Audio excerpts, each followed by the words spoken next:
What's up? Do you need to replace the heatsink on your Dell XPS 9315? Well, I'm gonna show you how. Also, you can click the top right of the screen to find this part or tools or additional help on our website, including written step-by-step tutorials with detailed images. Now that that's out of the way, let's get started. Okay, first unscrew the bottom base cover. Note that these are the only screws that will require the Torx number 5 screwdriver. All other screws will need the Phillips number 0. Then you can use a plastic scribe to pry open and separate the bottom base cover. To prevent static discharge, I recommend disconnecting your battery before moving any further. Then unscrew and remove the heatsink.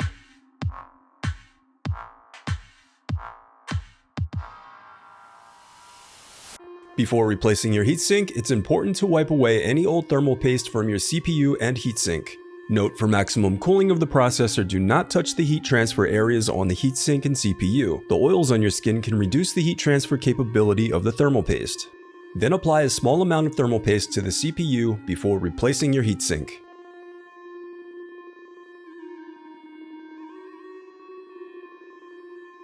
The reassembly of your laptop is as simple as following your steps in reverse.